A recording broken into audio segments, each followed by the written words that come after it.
Good morning. Today we are going to discuss a poem, The Burning of the Books by Bertolt Brecht. He is our author, Bertolt Brecht. Brecht was a famous German playwright and poet. And this poem, The Burning of the Books, is a tragic-comic protest against censorship. We already know what is censorship. And this poem is a tragic-comic protest against censorship. Tragic-comic means this is a mixture of tragedy and comedy. This poem presents a tragic idea or a tragic incident with a comic tone. And this poem is also a protest against censorship or a protest against Nazi rule. And it reflects the reaction of many writers to the Nazi policy of burning literature. Let us look what is this book burning or Nazi policy of burning literature. Book burning. Beginning on May 10, 1933, Nazi dominated student groups carried out public burnings of books they claimed were un-German. The book burning took place in 34 university towns and cities. Works of prominent Jewish liberal and leftist writers ended up in the bonfires. The book burning stood as a powerful symbol of Nazi intolerance and censorship.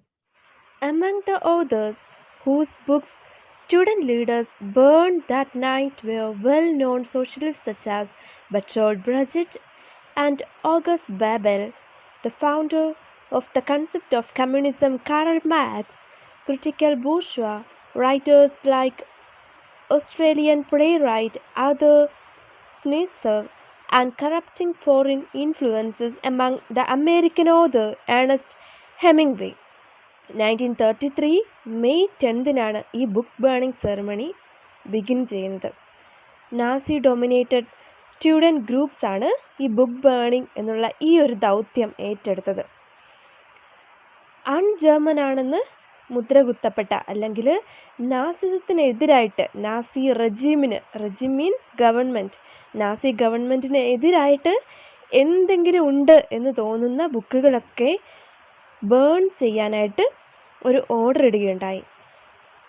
1933 തുടങ്ങിയ ഈ ഒരു കാര്യം, book burning എന്നുള്ള കാര്യം ഒരുപാട് റൈറ്റേഴ്സിനെ വിഷമത്തിലാക്കി.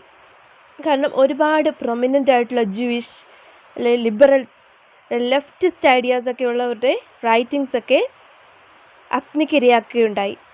അതിൻ്റെ ഫലമായിട്ട് ഒരുപാട് ഓതേഴ്സിൻ്റെ വർക്കുകൾ ഈ സ്റ്റുഡൻറ് ഗ്രൂപ്പ്സ് ബേൺ ചെയ്യുകയുണ്ടായി. അതിലുൾപ്പെടുന്ന ഒരാളാണ് നമ്മുടെ ഓതർ ബെർട്ടോൾട്ട് ബ്രെcht. ബ്രെcht മാത്രമല്ല, നമുക്ക് അറിയാവുന്ന Karl marks, communist leftist idea ഉള്ള ആളാണ് അല്ലേ കാറൽ മാർക്സ്. അപ്പോൾ കാറൽ മാർക്സിൻ്റെ വർക്കുകൾ ബേൺ ചെയ്യപ്പെട്ടു, ബെർട്ടോൾട്ട് ബ്രെച്ചിൻ്റെ വർക്കുകൾ ബേൺ ചെയ്യപ്പെട്ടു. പിന്നെ നമുക്കറിയാവുന്ന ഒരു ഓതറാണ് അല്ലേ ഏണസ്റ്റ് ഹെമിംഗ്വേ. അപ്പോൾ ഏണസ്റ്റ് ഹെമിംഗ്വേയുടെ വർക്കുകൾ ബേൺ ചെയ്യപ്പെട്ടു. അങ്ങനെ ഒരുപാട് റൈറ്റേഴ്സിൻ്റെ ജർമ്മനിയിൽ തന്നെ ഉള്ളവരുടെ ആണെങ്കിലും അല്ലാതെ ഏണസ്റ്റ് ഹെമിംഗ്വേ ഒക്കെ അമേരിക്കൻ ഓതറാണ്. അപ്പോൾ ഇദ്ദേഹം നാസിസത്തിനെതിരായിട്ട് ബുക്കുകളിൽ എഴുതി എന്നതുകൊണ്ട് മാത്രമാണ് ഈ വർക്കുകളൊക്കെ ബേൺ ചെയ്യപ്പെടുന്നത്, അല്ലെങ്കിൽ സെൻസർ ചെയ്യപ്പെടുന്നതും കത്തിച്ച് കളയപ്പെടുന്നതുമൊക്കെ നാസിസത്തിനെതിരായിട്ട് അല്ലെങ്കിൽ നാസി ഭരണത്തിനെതിരായിട്ട് ജനങ്ങളെ പഠിപ്പിക്കുകയും ജനങ്ങൾക്ക് ഈ വർക്കുകളിലൂടെ കൂടുതൽ തങ്ങൾ സ്വതന്ത്രരാവണം, തങ്ങൾ ഈ ഗവൺമെൻറ്റിൻ്റെ കീഴിൽ കിടക്കേണ്ടവരല്ല എന്നൊക്കെയുള്ള ഐഡിയാസൊക്കെ കൺവേ ചെയ്യുന്ന തരത്തിലുള്ള വർക്കുകളാണ് ഈ ബുക്ക് ബേണിങ്ങിൻ്റെ കാലഘട്ടത്തിൽ ബേൺ ചെയ്യപ്പെട്ടിരുന്നത്. 20th സെഞ്ച്വറിയുടെ ബിഗിനിങ് കാലഘട്ടത്തിലാണ് എന്ന് നമ്മൾ ഓർത്തിരിക്കണം.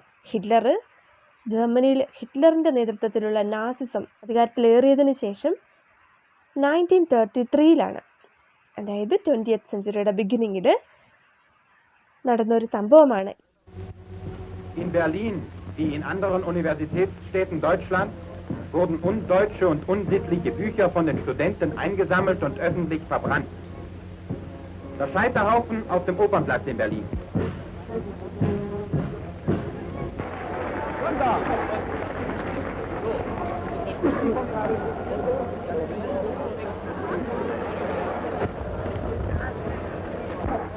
Reichsminister Dr. Goebbels spricht zur Jugend.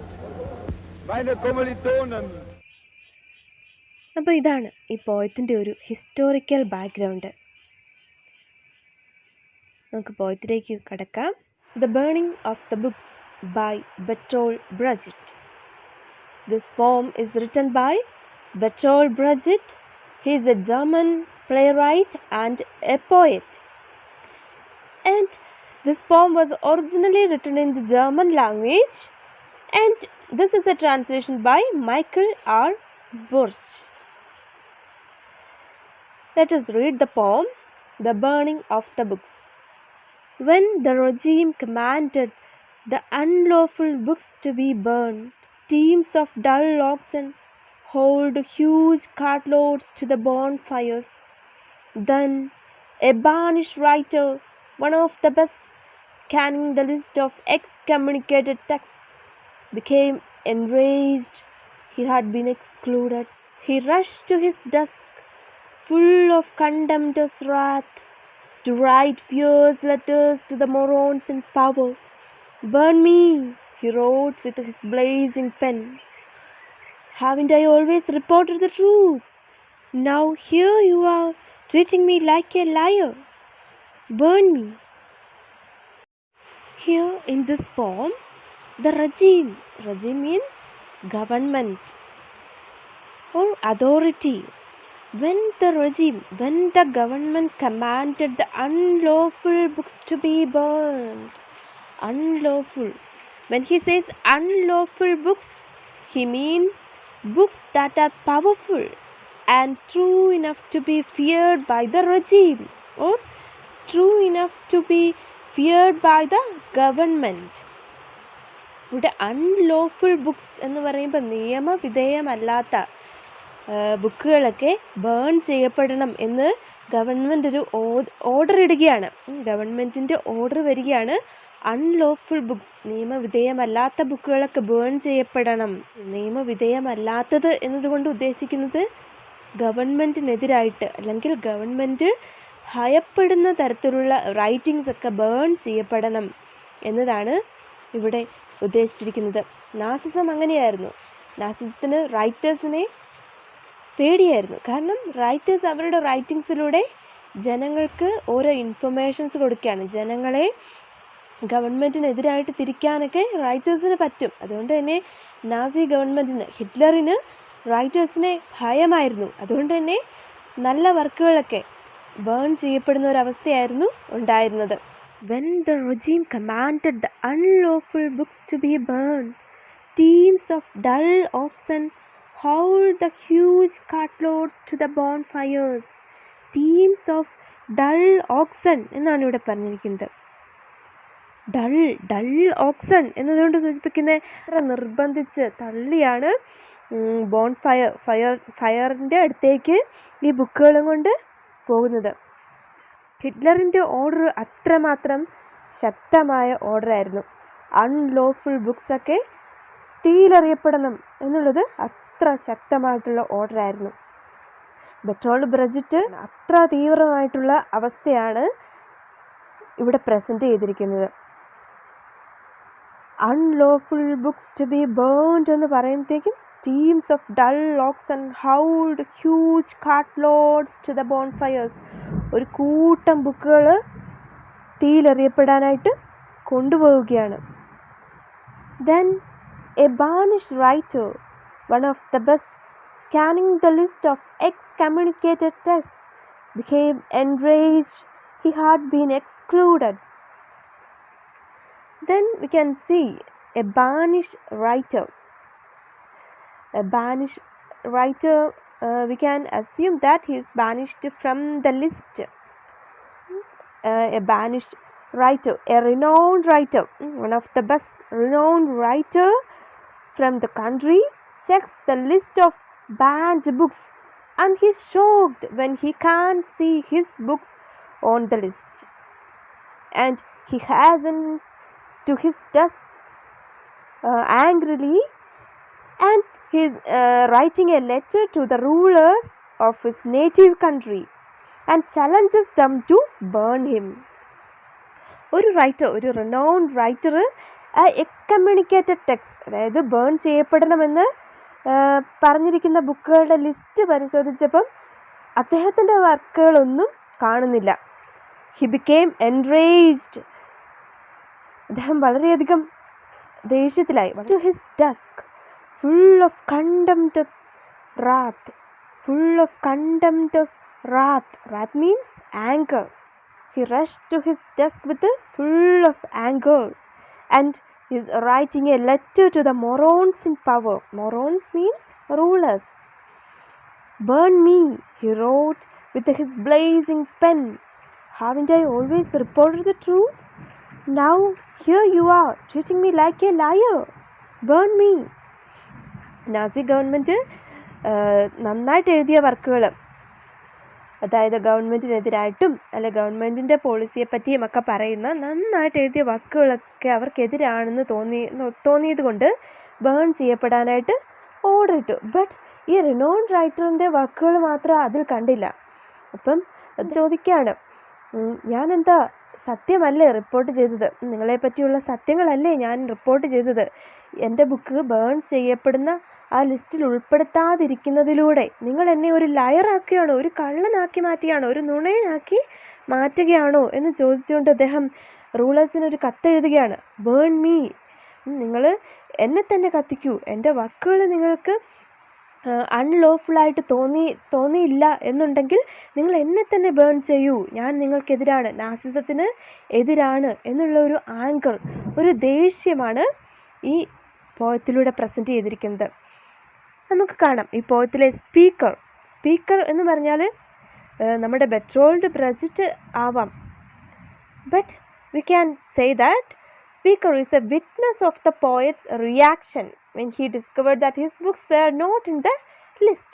ഇപ്പോൾ ഈ എക്സ്കമ്മ്യൂണിക്കേറ്റഡ് ആയിട്ടുള്ള ടെക്സ്റ്റുകളുടെ ലിസ്റ്റിൽ ഇല്ലാതിരുന്ന ഓതർ, അതായത് ആ റിനൗണ്ട് ഓതർ, ബാനിഷ്ഡ് റൈറ്റർ, ആ റൈറ്ററിൻ്റെ ഈ ആങ്കറും ഈ പ്രവൃത്തിയൊക്കെ കണ്ട് എല്ലാം വിറ്റ്നസ് ചെയ്യുന്ന ഒരു സ്പീക്കറാണ് ഈ പോയത്തിലെ സ്പീക്കർ എന്ന് നമുക്ക് പറയാം. Speaker in the poem is a witness of the poet's reaction when he discovered that his books were not in the list. Okay, and ഈ പോയത്തിലെ ഒരു ഐറണി, ഒരു വിരോധാഭാസം, ഐറണി എന്താണെന്ന് വെച്ചിട്ടുണ്ടെങ്കിൽ ബുക്കുകളെല്ലാം ഗുഡ് ആണെങ്കിൽ, അല്ലെങ്കിൽ ആ മെസ്സേജ് ബുക്കുകളിൽ ഓതേഴ്സിൻ്റെ മനസ്സിലുണ്ടായിരുന്ന ആ ഒരു കൺസെപ്റ്റ് അതേ രീതിയിൽ കൺവേ ചെയ്യാനായിട്ട് പറ്റിയിട്ടുണ്ടെങ്കിൽ ആ ബുക്കുകളെല്ലാം ബേൺ ചെയ്യപ്പെടുന്നൊരു അവസ്ഥയാണ് ഉണ്ടായിരുന്നത് 20th സെഞ്ച്വറിയുടെ ബിഗിനിങ്ങിൽ. ബട്ട് റിയൽ ലൈഫ് ഇന്നത്തെ നമ്മുടെ സിറ്റുവേഷനൊക്കെ എടുത്ത് നോക്കുകയാണെങ്കിൽ ഗുഡായിട്ടുള്ള വർക്കുകൾ പ്രിസർവ് ചെയ്യാണ്, അല്ലേ? ബേൺ ചെയ്യപ്പെടുന്ന ഒരവസ്ഥ ഉണ്ടാവുന്നില്ല. ബട്ട് 20th സെഞ്ച്വറിയുടെ ബിഗിനിങ്ങിൽ കൂടുതലും കണ്ടന്റ് ഇല്ലാത്ത വർക്കുകളാണ് നാസിസം പ്രോത്സാഹിപ്പിച്ചിരുന്നത്. കോമിക്കായിട്ടും ഒക്കെ പ്രസൻറ്റ് ചെയ്തിരിക്കുന്ന വർക്കുകളാണ് നാസിസം പ്രോത്സാഹിപ്പിച്ചിരുന്നത്. സീരിയസ് ആയിട്ടുള്ള റൈറ്റിങ്സും കാറൽ മാർക്സിൻ്റെയും ബെർട്ടോൾട്ട് ബ്രെച്റ്റിൻ്റെയൊക്കെ ലെഫ്റ്റ് വിങ് ഐഡിയാസും കമ്മ്യൂണിസ്റ്റ് ഐഡിയാസും ലിബറൽ ആയിട്ടുള്ള തോട്ട്സും ഒക്കെ പ്രസൻറ്റ് ചെയ്തിരിക്കുന്ന വർക്കുകളൊക്കെ ബേൺ ചെയ്യപ്പെടുകയാണ് ഉണ്ടായത്. So this is the poem, the burning of the books. This is a tragicomic poem. അത്രമാത്രം ട്രാജിക് ആയിട്ടുള്ള ആ പത്തറ്റിക് സിറ്റുവേഷനെയാണ് ഇവിടെ കുറച്ച് കോമിക്കായിട്ടുള്ള എലമെൻസും ഐറണിയും ഒക്കെ കൂട്ടിച്ചേർത്തുകൊണ്ട് നമ്മുടെ ബെർട്ടോൾട്ട് ബ്രെച്റ്റ് പ്രസൻറ്റ് ചെയ്തിരിക്കുന്നത്. In this poem, the regime passed an executive order to ban books which contain harmful knowledge, and they are carried to a place for burning. It is unknown that what constitutes harmful knowledge. The regime has its own interest in banning the books having content questions their autocratic rule and opposed to Nazism. Regime government ഒരു order ഇടുകയാണ്, harmful knowledge convey ചെയ്യുന്ന വാക്കുകളെല്ലാം burn ചെയ്യപ്പെടണമെന്ന്. But എന്താണ് ഈ harmful knowledge? അതുമാത്രം കൃത്യമായിട്ട് പറഞ്ഞിട്ടില്ല. But autocratic റൂളിനെ, സ്വേച്ഛാധിപത്യം ഉള്ള സ്വേച്ഛാധിപതികളായിട്ടുള്ള ഈ നാസിസത്തിനെതിരെ പറയുന്ന, അല്ലെങ്കിൽ നാസിസത്തിനെതിരെ എഴുതിയിട്ടുള്ള വാക്കുകളൊക്കെയാണ് ബേൺ ചെയ്യപ്പെട്ടുകൊണ്ടിരുന്നത്. And in this poem we saw a renowned writer who has been banished from the list checks the list of banished books and shocked when he can't see his book on the list. He hastens to his desk with full of condemned wrath and writes a letter to the rulers of his native country, that is Germany. Hitler, a renowned writer, ഈ ലിസ്റ്റിൽ നിന്നും ഒഴിവാക്കപ്പെട്ട renowned writer, renowned എന്ന് പറഞ്ഞാൽ famous എന്നാണ് അർത്ഥം. Famous ആയിട്ടുള്ള ഈ writer വളരെ ദേഷ്യത്തോടെ ബ്ലേസിങ് ആയിട്ടുള്ള പെന്നൊക്കെ എടുത്ത് ജർമ്മനിയിലെ ഹിറ്റ്ലറിൻ്റെ നേതൃത്വത്തിലുള്ള ആ റൂളേഴ്സിന് ലെറ്റർ എഴുതുകയാണ്. എന്തുകൊണ്ടാണ് എന്നെ ഒഴിവാക്കിയത്? He questions them if his books never reported the truth, and by not putting his books on the list they are terming the writer as a liar, and he exclaims with a provocation to burn him. അദ്ദേഹം ചോദിക്കുകയാണ്, ഈ renowned writer ചോദിക്കുകയാണ്, ഞാൻ എന്താ സത്യങ്ങളല്ലേ എൻ്റെ ബുക്കിലൂടെ present ചെയ്തത്? അത് burn ചെയ്യപ്പെടണമെന്ന് നിങ്ങൾക്ക് തോന്നിയില്ലേ? നിങ്ങൾ അങ്ങനെ ചെയ്തതിലൂടെ നിങ്ങൾ എന്നെ ഒരു ലയറാക്കുകയാണ്, എന്നെ ഒരു നുണയനാക്കി മാറ്റുകയാണ് ചെയ്യുന്നത്. So the renowned author is challenging them to burn him. നിങ്ങൾക്ക് എൻ്റെ ബുക്കുകൾ നിങ്ങൾക്കെതിരായിട്ട് തോന്നിയില്ല എന്നുണ്ടെങ്കിൽ എന്നെ നിങ്ങൾ ബേൺ ചെയ്തോളൂ, ഞാൻ നിങ്ങൾക്കെതിരാണ് എന്ന് ചലഞ്ച് ചെയ്യുകയാണ്. ജർമ്മനിയിൽ എല്ലാ റൈറ്റേഴ്സിൻ്റെ ഒരു ആങ്കറാണ് നമ്മുടെ ബെർട്ടോൾട്ട് ബ്രെച്റ്റ് ഈ പോയത്തിലൂടെ പ്രസൻറ്റ് ചെയ്തിരിക്കുന്നത്. So this is the poem. This is a simple poem. This poem conveys an important message and theme of the poem is censorship.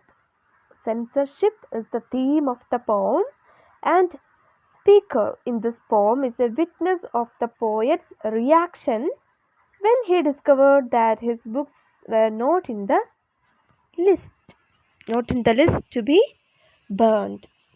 And this poem is written in free verse. Free വേഴ്സിൽ ആണ് ഈ പോം എഴുതിയിരിക്കുന്നത്. എന്ന് പറഞ്ഞാൽ പ്രത്യേക rhyme സ്കീമില്ല, പ്രത്യേക റിതമില്ല, അങ്ങനെ ഫ്രീ വേഴ്സിൽ എഴുതിയിരിക്കുന്ന ഒരു പോമാണ് the burning of the books by Bertolt Brecht, and we have a translation by Michael R Burch. Thank you and have a nice day.